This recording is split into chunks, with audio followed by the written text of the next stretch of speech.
A leaked peace plan just got out, and it doesn't look like anything's going to come of it, but I'm going to tell you what's in it.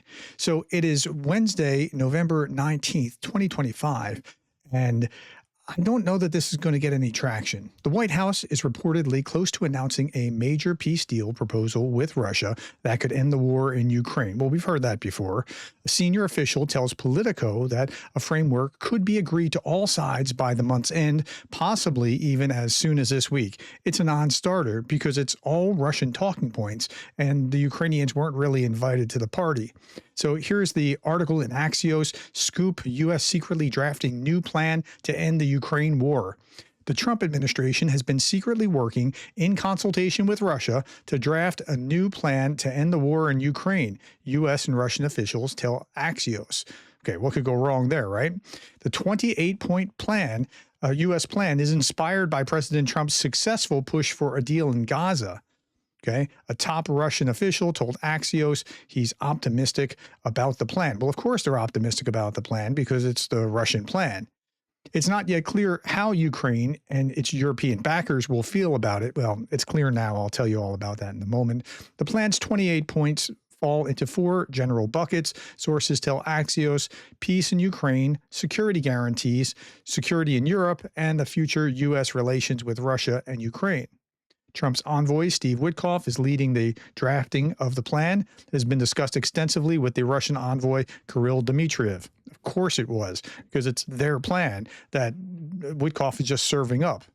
Dmitriev told Axios in an interview on Monday that he spent 3 days huddled with Witkoff and other members of Trump's team when Dmitriev visited Miami from October 24th to 26th. Dmitriev expressed optimism about the deal's chances of success because, unlike past efforts, quote, "we feel the Russian position is really being heard." But only the Russian position is really being heard here, so it's going to be a non-starter. Witkoff was expected to meet Ukrainian President Zelensky on Wednesday in Turkey, but postponed his trip. Now, I don't know if he postponed it or if it was just that Zelensky was like, "Meh, we're not meeting." But from this point, it looks like that Witkoff postponed his trip. We know the Americans are working on something, a Ukrainian official said. Dmitriev told Axios that the basic idea was to take the principles Trump and Russian President Vladimir Putin agreed to in Alaska in August and produce a proposal to address the Ukrainian conflict, but also how to restore U.S.-Russia ties and address Russia's security concerns. It's actually a much broader framework, so they really do want to expand that aperture so that they can talk about how we can do business after the war, because that's a siren song to Trump. The aim is to produce a written document along those lines before Trump and Putin next meet. Plans for a Budapest summit between the leaders remain on hold for now. Now, the friction point: Dmitriev said this effort was entirely unrelated to the UK-led push to draft a Gaza-style peace plan for Ukraine, which he said had no chance of success because it disregards Russia's positions. Well, this has as much chance of Ukraine accepting it as the other one has of Russia accepting it, so nothing's going to happen. But it looks like they're playing along and working toward peace. The U.S. side was now in the process of explaining the benefits of the current approach to the Ukrainians and the Europeans. Look how awesome this deal is.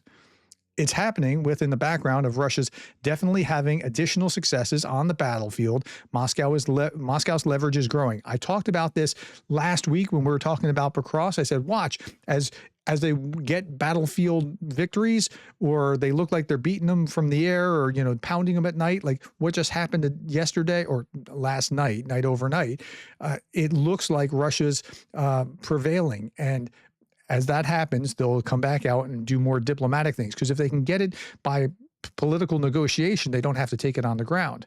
The official said that the White House thinks that there's a real chance of getting the Ukrainians and Europeans on board. There's not a snowball's chance in a very, very hot place of that happening.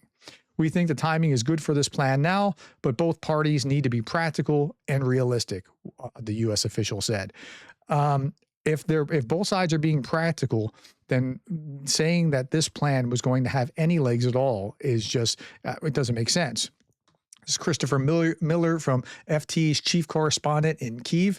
New, I can confirm a hasty U.S.-Russia proposal being pushed to Ukrainians through Dmitriev, Witkoff to Umarov. It would amount to Ukraine's capitulation. It's maximalist demands. That's what it amounts to. So it'll go nowhere. They'll float it, and then they'll try to say that Ukraine just doesn't want to play ball. The Ukrainian army should be cut in half. Wait a minute. Shouldn't the Russian army be cut in half? They're the aggressors after all. Ukraine didn't go into Russian territory to start the war. Give up certain weapons. Well, they tried that before. Give up Donbass. That is a non-starter. And Zelensky is displeased. Okay. So the statement, the concept, the philosophy or principle should be nothing about Ukraine without Ukraine, and they're violating that. Looks like Steve Witkoff tweeted what was meant to be a DM, saying that the content for this much-discussed Axios story must have come from K, that's Kirill Dmitriev, who was quoted in the story, but it seems the Russian side is leaking this for a reason, that they want this out. So here's Witkoff saying this rather than sending it as a direct message as a reply to Barak Ravid. Yeah, so, but the Russians want it out. And they're going to use this for propaganda purposes. If the U.S. is trying to shift the blame onto Ukraine and give Trump an easy way out, Witkoff sure is doing his part. If his job is really to build a framework for a peace deal, he should be removed as soon as possible. He's doing an absolutely terrible job if your goal is to actually get to a real peace deal. The plan would even demand that Russian be recognized as an official state language in Ukraine, and that the local branch of the Russian Orthodox Church receive official status. Okay, I just talked about this in my last video. This video didn't get a whole lot of traction, but it's really important to understanding the nuances of what's happening. Go back to watch that video next. What's going on here? Why are the Russian priests meeting in the White House? This is Representative Luna.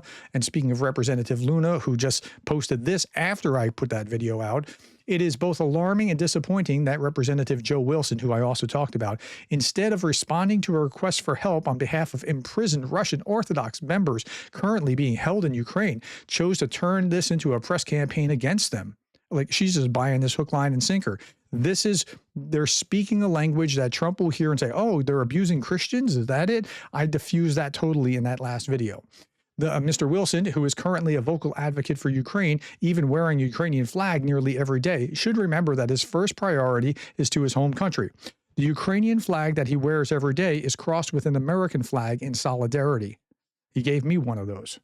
His second should be ensuring that American taxpayer dollars are not used to, listen to this, to imprison Orthodox Christians simply because the word Russia appears in their church name. That's not it at all. It's not because the word Russia appears in their church name. It's because of spying activities and other things. And there's not U.S. tax dollars used to imprison those Orthodox Christians who are doing KGB work. So on many regards, this is all off. But again, please go back and watch that video next. In December, Luna says she'll be hosting numerous members of the Orthodox Church from across the country alongside several members of Congress. Oh boy. Okay, so that's a new line of effort for the Russians to use the church as a wedge between the United States and Ukraine. Don't fall for it. Okay, Zelensky now is also in a hot spot because of the corruption scandal around one of his friends and the Minister of Justice. Zelensky has announced a new round of high-level diplomacy with the critical negotiations November 19th in Turkey, where Trump's special envoy Witkoff was also expected to join. So between the battlefield and the corruption scandal, this was a very bad time for that. But he goes to Turkey, and as he's going to Turkey, he's going to meet, well, theoretically with Witkoff, but Witkoff pulls out. And then so the United States and Russia discuss a new prisoner swap. This was supposed to be what was going on, that they were going to talk about U.S. citizens that remain in Russian prisons and maybe a prisoner swap between Ukraine and Russia. But it was all to curry favor, and these two were just way too chummy, and it's just not going to work out well. Okay, Peskov said that he wouldn't be going to tomorrow's talks. That's yesterday for today's talks. The meeting between Zelensky and Witkoff was canceled because it became clear that Zelensky was not interested in discussing the U.S. president's peace plan that was made about Ukraine without Ukraine. So nothing really happened there. Zelensky arrived in Turkey for the peace talks, and then so he met with Erdogan. Said he had a very productive and substantive meeting with the president of Turkey. We discussed the further defense cooperation, joint production projects, coordination. We also addressed the situation diplomatically. We share the same view with Turkey. Peace and security must be guaranteed. Turkey's active Involvement in the coalition of the willing, especially its naval component, is important. Everyone understands the significance of security in the Black Sea, and such security can only be ensured together with Turkey. Well, Turkey sits on Constantinople, which is going to, you can't go back to Constantinople, can you? And if you know what that reference, put it in the comment below. Turkey sits right on the entrance to the Black Sea. Okay, Ankara. So Zelensky's there, and he's doing this. He's honoring the memory of Mustafa Ataturk, the first president of modern Turkey. And so this is what Zelensky spent the day doing. And then he was meeting with President Erdogan. Turkey reaffirmed its commitment to the territorial integrity and sovereignty of Ukraine. Let's listen to Erdogan for just a moment. Distinguished members of the press, during our talks today with my dear friend Zelensky, we also discussed bilateral issues. We reaffirmed our commitment to the territorial integrity, sovereignty, and independence of Ukraine, our strategic partner. Well, that's a lot further than this U.S. peace deal was going to go, where they're thinking about chopping it up and giving away stuff that Russia couldn't even conquer. Okay, Zelensky lands on Turkey, hoping to revive stalled peace talks, just as this corruption probe and mixed signals over a planned U.S. meeting threatened to overshadow the visit. And here we have this man circled. This is Zelensky's chief, and he seems like he might not be long for being involved. I'll talk about that in a moment. A corruption investigation in Ukraine has reached higher up and closer to President Zelensky than at any other time during his tenure. Good friend of his was involved in this, and it looks really bad. Although it doesn't look like Zelensky was involved, it looks really bad. Ukraine's parliament just dismissed Justice Minister with 323 MPs voting in favor, none against, 15 abstained. I think that's abstained. If I'm wrong, correct me. Watching the council session, there's lots of populism. Oh, by the way, this is Sergei Sternenko. Whatever he says, I just take his gospel truth. This guy has raised hundreds of thousands of drones, and he's plugged in like no one. Watching the council session, lots of populism, even more hypocrisy. Devils from OPZZH, political corpses, and other wondrous beasts are speaking, but their speeches aren't what's heard the loudest. What's heard loudest is their silence about the war, about the front, about the soldiers. No one notices the crisis that's unfolded in the military. Like they need to keep their eye on the main thing, but the minority parties are trying to fight back at Zelensky's party, which is the majority party. Kira Rudik is also in a minority party. She says, today we blocked the rostrum in the parliament. Trust in this government is simply gone. Nearly 50 MPs have already signed fire to it. Ukraine needs a new government of national unity to keep the country from falling off the edge. She, I get it. She's been out of power or out of majority power for the last 5 years. And, but I think she's right. I think now, I'm not Ukrainian, so if I'm speaking from the high seats, please forgive me. Tell me what you think about this. During World War II, Churchill formed a party of a government of national unity, and I think this kind of thing might go a long way to work together between the various parties if they could form some kind of equivalent coalition. But at any rate, as we're talking about Mindich, Member of Parliament Venis Slavsky from Zelensky's Servant of the People Party has publicly called for Yermak's resignation. That's who I was talking about earlier. He confirmed widespread discussion within the faction about removing the head of the president's office, especially after the allegations tied to Mindich tapes. Yermak's departure could ease pressure on the government. There's some feeling that maybe Yermak is actually corrupt and he's not well liked in the United States, and so that could be something that releases some pressure. Kirill Dmitriev from Russia is saying Zelensky's team is in full panic mode, fearing corruption allegations could ignite another color revolution. I don't think that's going to happen, but they're going to frame it the way that they want to frame it.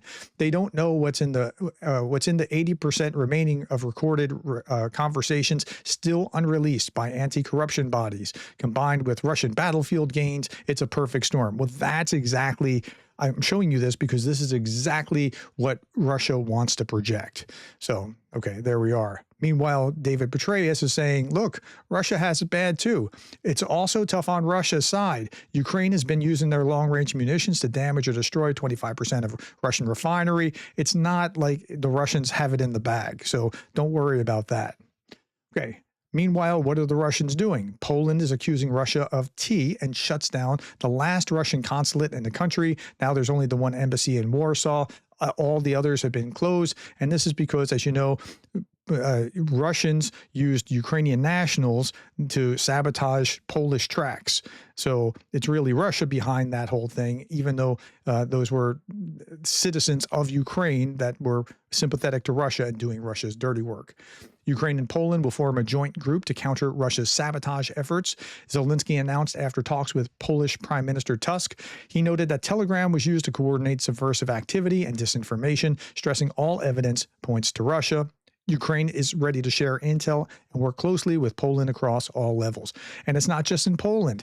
Listen to this. This is the Secretary of Defense from Great Britain talking about what just happened there.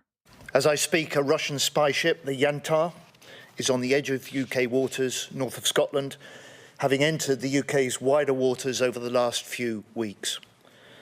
This is a vessel designed for gathering intelligence and mapping our undersea cables.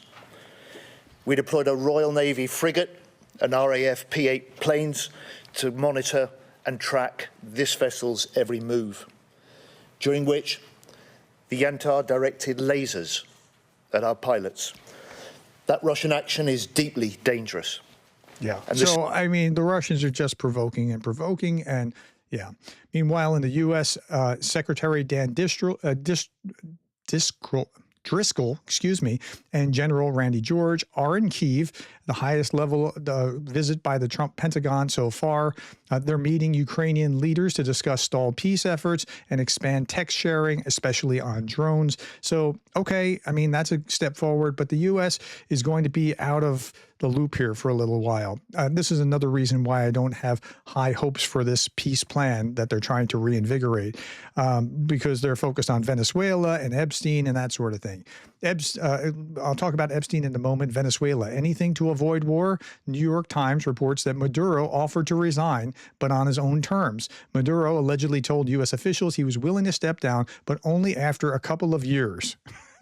Okay, well, there's an aircraft carrier parked in the Caribbean right now, and President Trump has authorized the CIA to conduct covert operations in Venezuela. So I think his time is up.